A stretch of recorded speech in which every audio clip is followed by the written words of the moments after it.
Hi guys, I am DRX Saspal Patel and welcome back to our YouTube channel Pharmacure. आज हम इस video में बात करेंगे कोरोना वायरस के ट्रीटमेंट के बारे में। जो वो कोरोना वायरस का जो ट्रीटमेंट होता है अकॉर्डिंग टू स्टेज, जो भी कोरोना वायरस की जो 3 स्टेजेस होती हैं, जो कि early infection phase, pulmonary phase और जो थर्ड होती है हाइपर इन्फ्लामेटरी फेज, इन तीनों फेजेस के अकॉर्डिंग ही किस प्रकार का ट्रीटमेंट होना चाहिए, जो कि एक डिफरेंट टाइप्स की 3 स्टेजेस होती हैं। तो हम इसमें वीडियो में चर्चा करेंगे कि अकॉर्डिंग टू स्टेज किस प्रकार का ट्रीटमेंट कोरोना वायरस पेशेंट को दिया जाना चाहिए। सो वीडियो को अंत तक जरूर देखें क्योंकि वीडियो काफी नॉलेजेबल रहने वाला है, क्योंकि हम इसमें बात करने वाले हैं कि according to stage, first stage से लेकर थर्ड स्टेज तक कौन कौन सा ट्रीटमेंट कोरोना वायरस के पेशेंट के लिए चलना चाहिए और प्रेफर्ड होना चाहिए, जो कि एक सही ट्रीटमेंट होगा।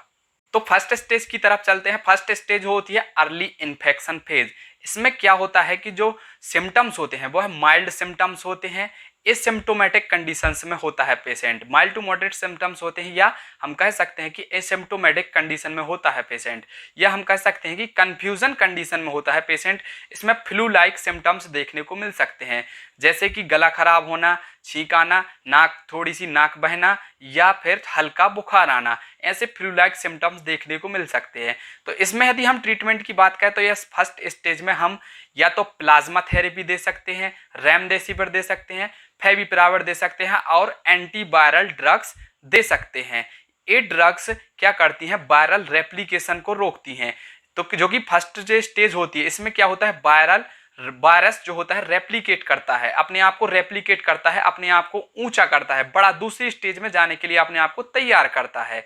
तो मल्टीप्लिकेशन को रोकती हैं, जो कि एंटीवायरल जो ड्रग्स होती हैं वायरस के रेप्लिकेशन को रोकते हैं, जिससे वायरस मल्टीप्लाइज नहीं हो पाता है। तो यदि हम फर्स्ट स्टेज की जो बात करें, जो अर्ली इन्फेक्शन फेज, तो यह इसमें हम सिम्प्टोमेटिक मेडिसिन को दे सकते हैं। जैसे फ्लू लाइक सिम्टम्स होते हैं तो एंटीवायरल ड्रग्स दे सकते हैं, फीवर एंटीपायरेटिक ड्रग्स दे सकते हैं और प्लाज्मा थेरेपी दे सकते हैं, या रेमडेसिविर इंजेक्शन का भी उपयोग कर सकते हैं। तो फर्स्ट स्टेज में इतना ही ट्रीटमेंट काफ़ी होता है किसी भी पेशेंट को जो फर्स्ट स्टेज में हो, जो एसिम्प्टोमेटिक कंडीशन में हो। ऐसे पेशेंट को हॉस्पिटलाइज होने की, ICU वेंटिलेटर या रेस्पिरेटरी सपोर्ट की जरूरत नहीं पड़ती है। वह घर पर ही आइसोलेट होकर अपने आप को ट्रीट कर सकता है एक प्रॉपर डॉक्टर के डायरेक्शंस में।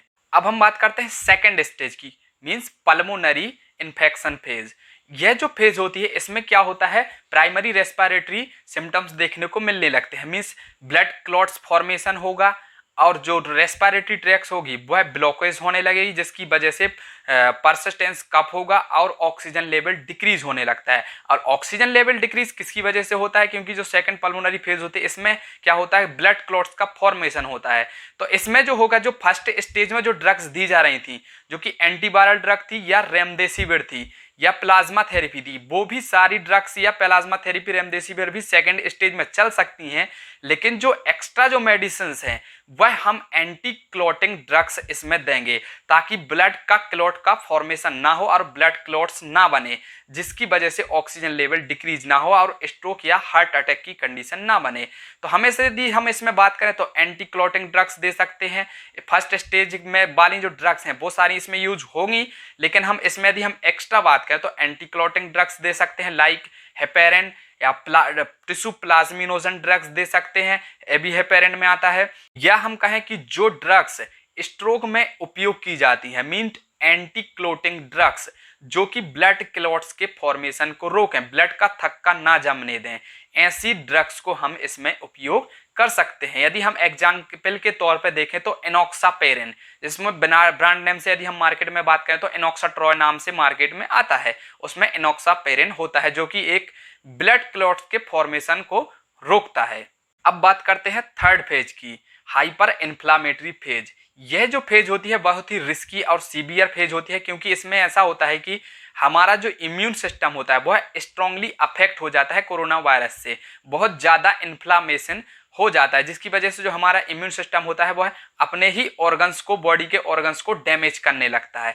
तो इसमें हम जो इन्फ्लेमेशन जो बढ़ जाता है तो एंटी इन्फ्लामेटरी ड्रग्स का उपयोग करते हैं। जैसे कि यदि हम एंटी इन्फ्लामेटरी की ड्रग्स की बात करें तो कॉर्टिकोस्टेरॉइड इसमें देते हैं, जो कि एक अच्छा इन्फ्लामेशन को कम करता है। कॉर्टिकोस्टेरॉइड देते हैं और सेरिलुमेब देते हैं और टोकालीजुमेब इसमें हम दे सकते हैं। तो जो थर्ड स्टेज होती है इसमें सिर्फ एंटी इन्फ्लामेटरी ही दवाएं दी जाएंगी, जो कि इन्फ्लामेशन को जल्द से जल्द कम करें, ताकि जो हमारा इम्यून सिस्टम है जो स्ट्रांगली अफेक्ट हुआ है वह हमारे बॉडी के अपने ही ऑर्गन्स को डैमेज ना कर पाए। तो इस पर 3 प्रकार की ही ड्रग चलती हैं, कॉर्टिकोस्टेरॉइड, एंटी इन्फ्लामेटरी और टोकालीजुमेब या सेरिलुमेब, इस प्रकार की ड्रग्स इसमें दी जाती हैं।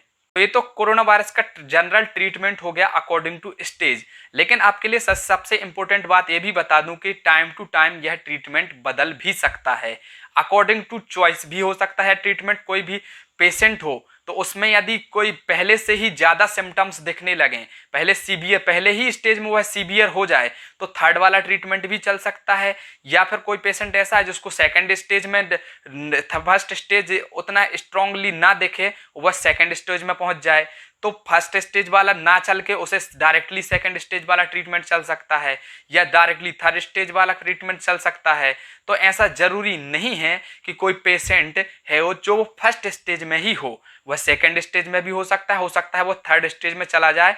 तो जो थर्ड स्टेज में जो पेशेंट चला गया है, जो फर्स्ट से जो उससे ट्रीटमेंट चालू होगा तो वो थर्ड स्टेज वाला ट्रीटमेंट चालू होगा। या कोई पेशेंट ऐसा है जो कि डायरेक्टली सेकंड स्टेज में चला गया है तो उसको सेकंड स्टेज वाला ट्रीटमेंट चालू होगा। तो मींस यह जो ट्रीटमेंट है वह टाइम टू टाइम बदल सकता है और अकॉर्डिंग टू डॉक्टर चॉइस भी यह ट्रीटमेंट बदल सकता है। यदि हम जनरली तौर पर यदि बात करें तो सेकंड स्टेज का ट्रीटमेंट फर्स्ट स्टेज में भी चल सकता है और फर्स्ट स्टेज का ट्रीटमेंट सेकंड में भी चल सकता है। और यदि हम थर्ड स्टेज की बात करें तो थर्ड स्टेज का ट्रीटमेंट सेकंड स्टेज में भी चल सकता है और सेकंड स्टेज का ट्रीटमेंट थर्ड स्टेज में भी चल सकता है, अकॉर्डिंग टू टाइम और अकॉर्डिंग टू डॉक्टर चॉइस। लेकिन फर्स्ट स्टेज का ट्रीटमेंट थर्ड स्टेज में नहीं चल सकता है और थर्ड स्टेज का ट्रीटमेंट फर्स्ट स्टेज में नहीं चल सकता है। यह बिल्कुल ही पूरी तरह से रॉन्ग ट्रीटमेंट होगा, क्योंकि जो फर्स्ट स्टेज होती है इसमें किसी भी प्रकार के पेशेंट को किसी प्रकार से हॉस्पिटलाइज होने की जरूरत नहीं पड़ती है, हाई रिस्क की नहीं होता है, सिम्टोमेटिक मेडिसिन से वह घर पर ही आइसोलेट रहकर ठीक हो सकता है। तो हमने इस वीडियो में देखा कि according to stage corona virus का ट्रीटमेंट किस प्रकार से होता है या किस प्रकार से होना चाहिए, जो कि एक सही है। आई थिंक आप तीनों ही स्टेज को प्रॉपर तरीके से समझ चुके होंगे कि तीनों ही स्टेज में किस प्रकार का ट्रीटमेंट चलता है, कौन कौन सी ड्रग्स, किस प्रकार की ड्रग्स तीनों ही स्टेज में अलग अलग प्रकार की स्टेज में दी जाती हैं। आई होप कि आपको यह वीडियो काफी अच्छा भी लगा होगा और नॉलेजेबल भी रहा होगा। यदि आपको यह वीडियो अच्छा लगा हो तो वीडियो को लाइक कर दें और शेयर कर दें। यदि चैनल पर नए हो तो सब्सक्राइब कर दें। चलिए मिलते हैं ऐसे ही किसी नए इंटरेस्टिंग और नॉलेजेबल वीडियो कल, तब तक के लिए थैंक यू वेरी मच। जय हिंद, वंदे मातरम।